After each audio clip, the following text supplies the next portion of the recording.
Assalamualaikum warahmatullahi wabarakatuh. Perkenalkan, saya Yersi Lisma, NIM 2100290 dari Prodi Administrasi Pendidikan, Fakultas Ilmu Pendidikan, Universitas Negeri Padang. Pada video kali ini dibuat untuk memenuhi tugas mata kuliah Manajemen Humas dengan Dr. Hanif Al-Katri. Pada video kali ini, saya akan membahas mengenai sejarah perkembangan public relation atau kehumasan di Indonesia maupun di dunia.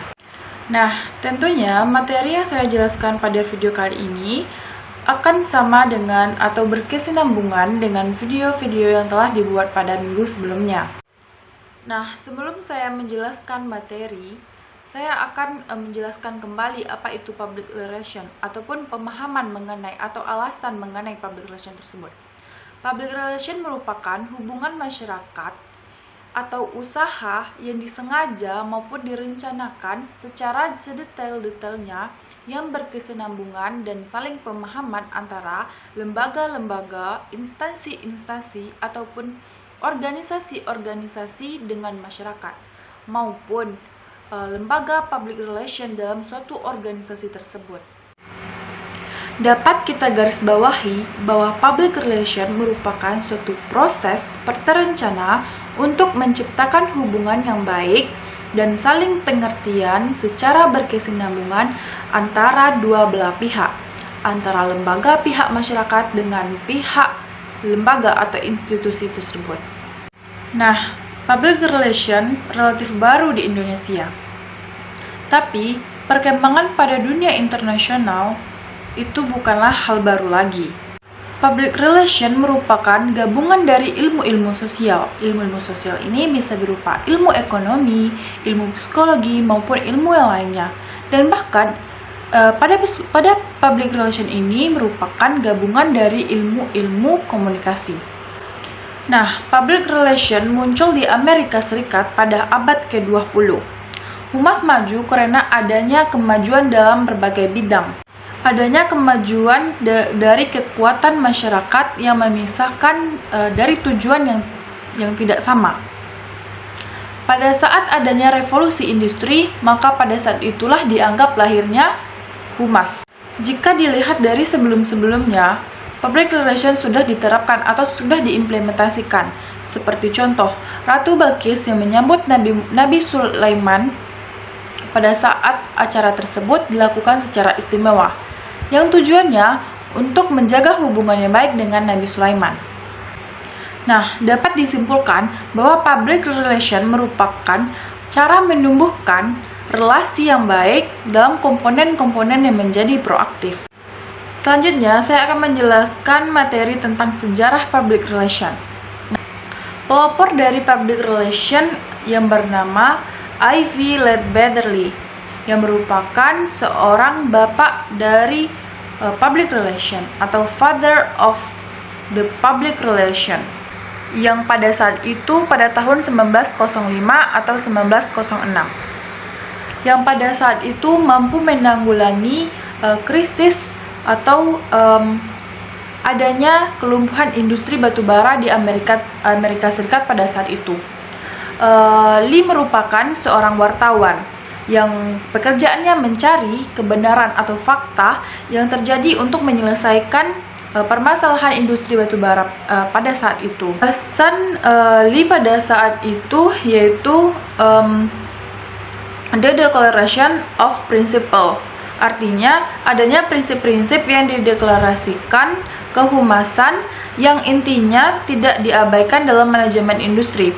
Artinya, pada saat itu ada batasan antara manajemen pengambilan kebijakan dengan mereka yang disebut dengan buruh atau mereka masyarakat yang berada pada level kesekian. Nah, yang membuat kejayaan pada orang-orang kaya tersebut merupakan orang-orang yang bekerja di bagian bawah atau bagian buruh. Nah, pada saat itu Lee menjembatani adanya jarak antara para orang yang berada pada level tinggi dan pada orang yang berlevel bawah tersebut, sehingga membuat publik yang dianggap bodoh tersebut sekarang menjadi sesuatu yang harus diperhitungkan, sehingga antara manajemen atau manajemen yang mengharapkan sesuatu yang baik terhadap produk tersebut dan produsen yang merasakan atau yang membuat menjadi bersatu atau dijembatani oleh lidi tersebut. Baiklah, saya akan melanjutkan pembahasan kita yang selanjutnya, yaitu gambaran atau kronologis perkembangan manajemen humas atau public relation di dunia. Pada tahun 1865 atau abad ke-19, public relation dianggap tidak mempunyai kepentingan untuk industri maupun lembaga-lembaga perusahaan, ataupun publik internal maupun eksternal masih dianggap bodoh. Dan pada tahun 1900 sampai dengan 1918, public relation sudah diberi informasi dan dilayani setelah terjadinya revolusi industri saat itu. Nah, pada tahun 1918 sampai dengan 1945, public relation ini sudah diberi pendidikan dan mulai sudah dihargai. Satu lembaga mulai menganggap public relation ini penting, baik itu publik internal maupun publik eksternal. Ia memberikan dampak atau mewarnai secara langsung maupun secara tidak langsung terhadap suatu lembaga ataupun suatu instansi pada saat itu. Sedangkan di New York pada tahun 1925, public relation itu sudah menjadi pendidikan tinggi secara resmi. Nah, kalau kita bawakan ke Indonesia, public relation sangatlah minim. Di Indonesia sendiri pun, public relation ataupun manajemen humas hanya dijadikan sebagai mata kuliah yang cuma beberapa SKS, dan itu pun tidak diwajibkan untuk semua mahasiswa untuk mengambil mata kuliah tersebut. Yang sebenarnya dan notabene-nya, public relation merupakan suatu kemampuan personal yang harus dikembangkan, yang harus dikuasai oleh para mahasiswa agar memudahkan dalam dunia pekerjaan. Nah, pada tahun 1928 di Belanda, public relation sudah menjadi fakultas di perguruan tinggi, dan semua jurusan dalam fakultas tersebut harus mengambil mata kuliah itu sebagai wajib. Nah, pada tahun 1945 sampai 1968, public relation mulai terbuka atau mulai paham mengenai public relation. Public relation tersebut sudah wajib untuk dikembangkan sebagai suatu pengembangan bagi suatu lembaga tersebut. Nah, pada tahun 1968, di Belanda mengalami perkembangan yang sangat pesat, yang disebabkan oleh penelitian atau riset yang mereka lakukan secara rutin atau berkesinambungan. Sedangkan di Amerika Serikat, perkembangan dari public relation tersebut hanya stabil. Ini dikarenakan di Amerika Serikat mereka belum menyadari atau mereka belum paham betul mengenai public relation tersebut, sehingga pengembangan public relation di sana masih kurang. Mereka menganggap bahwa peran dari public relation tersebut masih belum penting ataupun masih belum bisa untuk dijadikan sebagai pedoman dalam pengembangan bidang-bidang dalam perusahaan maupun industri tersebut.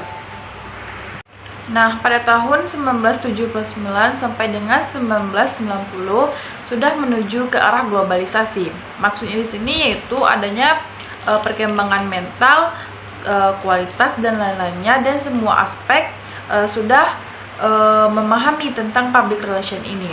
Nah, selanjutnya pada tahun 1990 sampai sekarang banyaknya terjadi perubahan mental, kualitas, sikap, dan profesional yang membangun kerjasama antara lembaga baik itu nasional maupun lokal. Nah, terakhir membuat setiap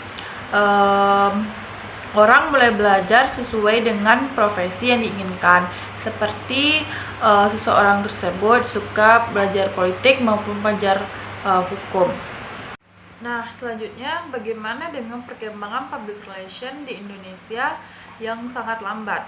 Sedangkan pada belahan dunia lain seperti negara Belanda, Amerika Serikat, ataupun di Eropa, mereka sudah mengenali public relation itu pada tahun 18-an atau pada tahun 900-an. Nah, di Indonesia sendiri, public relation tersebut baru dikenali pada tahun 1944. Yakni pada saat Ahli Dahlan melakukan konferensi pers pada tahun 1944, dan di sanalah lahir public relation. Tepat pada saat Bung Karno membatalkan konferensi atau sidang PPPKI pada tanggal 14 Agustus tahun 1945. Dan disinyalir memanfaatkan pers untuk menemukan arti penting dari public relation tersebut. Nah, dapat digarisbawahi pada saat itulah konsep ataupun lahirnya public relation di Indonesia itu pada saat pembatalan atau sidang PPKI tersebut. Menurut sumber lain, bahwa public relation tersebut sudah ada pada saat Mataram atau pada saat Penembahan Senopati mengumumkan ia dan pasangannya dapat berlindungan dari Laut Kidul. Hal ini dibuat untuk menyaingi adipati-adipati yang lain. Nah, kenapa M. Linggar ini menyatakan bahwa pada saat itu sudah ada public relation, yaitu dengan adanya pengumuman dari Penembahan Senopati terhadap semua warga maupun semua kerajaan-kerajaan pada saat itu bahwa dia pasangan dan keturunannya dilindungi oleh Laut Kidul tersebut. Akan tetapi dalam pelajaran ini kita harus meyakini otentik dari public relation itu mulai muncul pada tahun 1945, yaitu pada tanggal 17 Agustus, yaitu bertepatan dengan Hari Kemerdekaan Indonesia. Nah, dalam penyebaran informasi mengenai public relation tersebut disampaikan melalui radio, televisi, maupun TVRI. Dan juga perkembangan dari proklamasi ini juga mengikut sertakan perkembangan dari public relation tersebut. Seperti dalam penyebaran informasi tentang proklamasi itu merupakan sudah suatu proses humas yang dilakukan di dalamnya. Pasca proklamasi 1945, dengan memanfaatkan TV, radio, dan lainnya, public relation itu disampaikan. Nah, tahun 1962 merupakan cikal bakal pembentukan humas secara resmi Presidium Kabinet Perdana Menteri Juanda. Pada tahun 67 sampai dengan 71 terbentuk Badan Lembaga Koordinasi Kehumasan. Pada tahun 67 adanya koordinasi humas tinggi negara atau BAKOR, dan pada tahun 72 sampai 93 munculnya public relation profession. Nah, pada tahun 72 sampai 93 muncullah public relation atau juga disebut dengan profesional sebagai wadah humas. Nah, di sana dibentuk adanya profesional lembaga swasta yang dibentuk oleh Wardiman Yudiningrat dan teman-temannya. Dan pada tanggal 10 April 1987 di Jakarta terdapat. Nah, untuk pembahasan yang terakhir yaitu perkembangan public relation dalam tahap-tahap sebagai kajian ilmu. Pada saat itu public relation melahirkan kajian-kajian teori atau paradigma.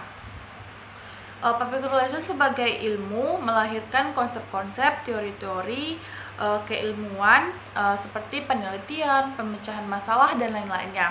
Nah, sedangkan public relation sebagai profesi merupakan alat atau fungsi kegiatan. Public relation juga sebagai seni yang digunakan secara praktis sehingga melahirkan profesi-profesi yang seperti pada saat ini, seperti adanya sebuah tim dalam perusahaan maupun lembaga, adanya tim public relation ataupun seseorang manajer yang sama posisinya dengan pemimpin atau direktur. Dan masih banyak lagi profesi-profesi yang terciptakan oleh adanya sebuah